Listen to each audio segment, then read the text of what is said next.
Good morning. This is Barry Knapp with Ironsides Macroeconomics. This is the introductory version of our weekly summary of our, what this week in particular was very dense note going through a range of issues. It was titled the Trump trade, so it was a lot about the influence of the improving prospects for a second Trump administration.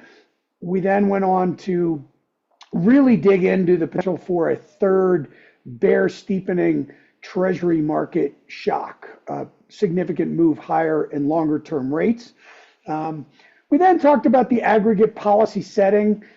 We'd already been writing about this when we had a CNBC interview on Friday, which you can see on my Twitter feed, discussing the aggregate policy setting and how, from our perspective, we were absolutely fine with the Fed cutting 50 basis points and think they need to cut the policy rate down to 4%, but we want them to continue with quantitative tightening because the aggregate policy setting is very skewed in the favor of large corporates or people that are in business with the federal government, and it is really hurting small businesses and small banks. We then went on to discuss whether the improving growth outlook we've seen, which has been a contributing factor to higher Treasury yields, is being driven by data that's been distorted by the pandemic and how that affects seasonal adjustment factors. We really dug in on the retail sales report to make that point. That said, we don't expect that growth is strong narrative to shift anytime soon. Even if the next round of data were weak, it would be probably shrugged off as attributable to the hurricanes or strikes that are going on. And so that growth is improving outlook is likely to persist through the balance of the year.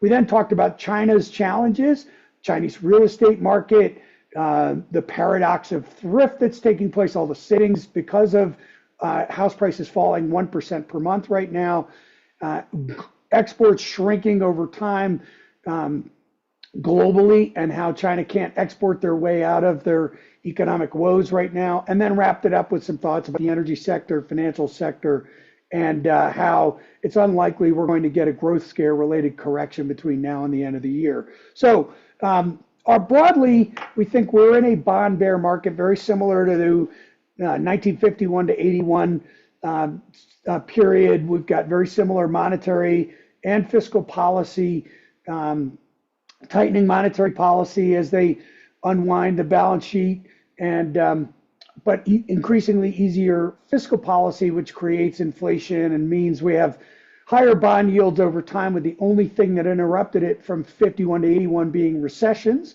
and that analog is quite apt. We also talked about the 2010 period where you could really start to see the markets price a change. In 2010, it was a change in the House that slowed the agenda of the Obama administration. We're seeing the same thing now. There was a 17% rally from the end of Labor Day through the election, and the backdrop is similar today. The financial sector is the cleanest read on all this. Financial sector doesn't need any more capital, and if a Trump administration or Trump is elected, then we're not going to get any more capital in the bank sector.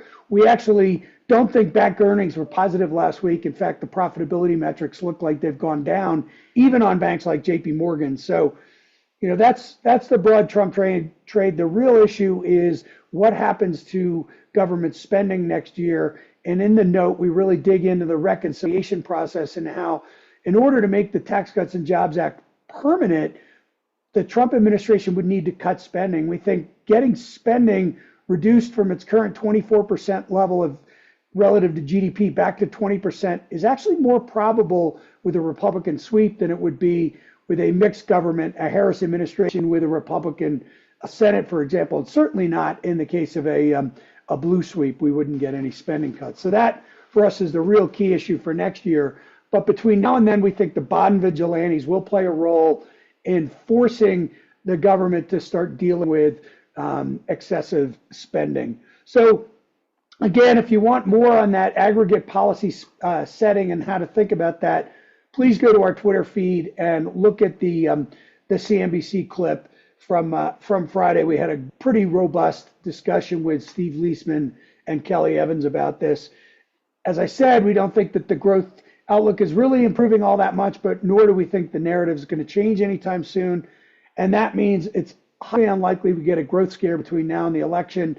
We also had some thoughts on the energy sector. We'd be a buyer in any weakness, and the financial sector. As I said, to be long that sector, you really need to believe that Trump is going to win.